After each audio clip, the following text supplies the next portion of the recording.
European nations have joined forces against what is seen as the biggest aggression since the Second World War. For the first time in its history, the EU is financing the purchase and delivery of arms for Ukraine. EU leaders have agreed to transport weapons worth €500 million to Kiev. It is a defining moment in building a common European defence policy. In a synchronised support for Ukraine, EU governments have agreed to activate a European peace facility. The European Peace Facility holds €5 billion, that is $5.6 billion, that only EU member states can disburse. As dozens of countries begin to send military aid, Germany's decision is among the most eye-opening developments. Berlin has reversed its long-held refusal to export arms. The largest economy in Europe has pledged to deliver 1,400 anti-tank rocket launchers, 500 Stinger missiles to Ukraine. It is also donating 14 armoured vehicles and 10,000 tons of fuel.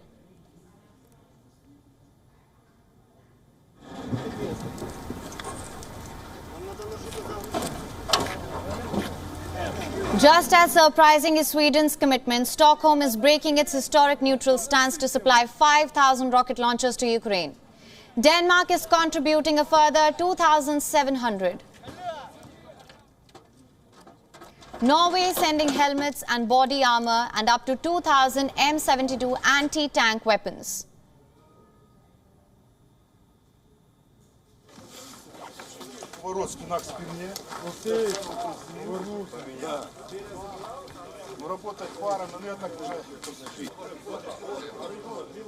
Neutral Finland has taken the historic decision to supply weapons to Ukraine. Finland has announced to provide 1,500 rocket launchers and 2,500 assault rifles, 150,000 rounds of ammunition and 70,000 servings of field rations.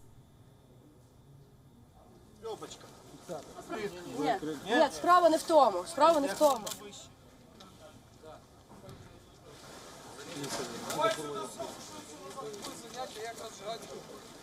Poland, which borders Ukraine, has offered to be the hub for the arms deliveries. They started to be transported into Ukraine on Saturday.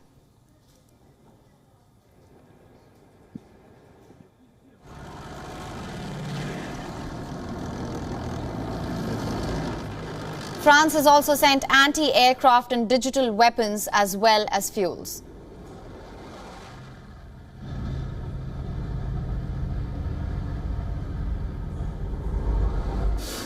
Belgium says it will supply Ukraine with 2,000 more automatic rifles and 200 anti-tank weapons as well as 3,800 tons of fuel.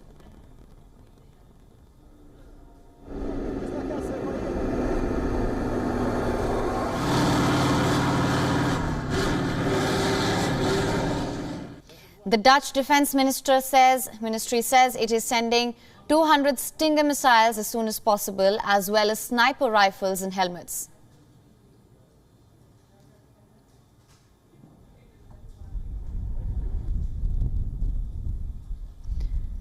Prague is sending 4,000 mortars and an arsenal of 30,000 pistols, 7,000 assault rifles, 3,000 machine guns and 1 million bullets. Romania, which shares a border with Ukraine, is also sending fuel, bulletproof vests, helmets and other military material worth €3 million. Bucharest is also offering to treat the wounded in its 11 military hospitals.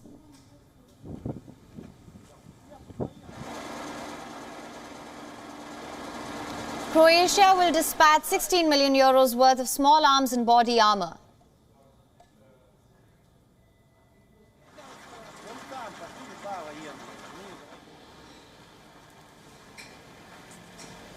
Several non-EU countries have offered to contribute financially to the weapons supply effort as well.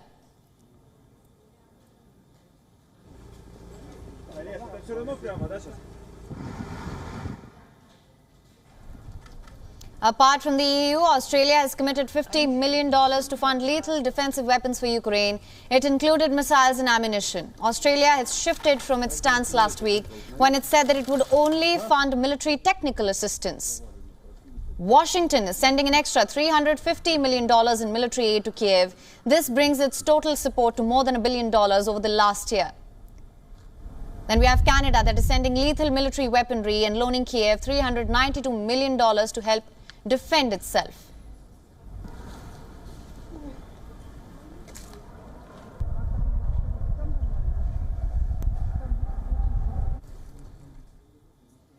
On to some breaking news coming in. Reports are coming in that Russian airborne troops landed in the eastern Ukrainian city of Kharkiv today. The Ukrainian army said, adding that there were immediate clashes here. Russian airborne troops landed in Kharkiv and attacked a local hospital. The army has said in a statement on the messaging app Telegram there is an ongoing fight between the invaders and the Ukrainians. The Russian airborne troops have now landed in eastern Ukrainian city of Kharkiv, second largest city of Ukraine. They've landed in Kharkiv today. Russian airborne troops landed in Kharkiv have attacked a local hospital. There is an ongoing fight between the invaders and the Ukrainians in Kharkiv.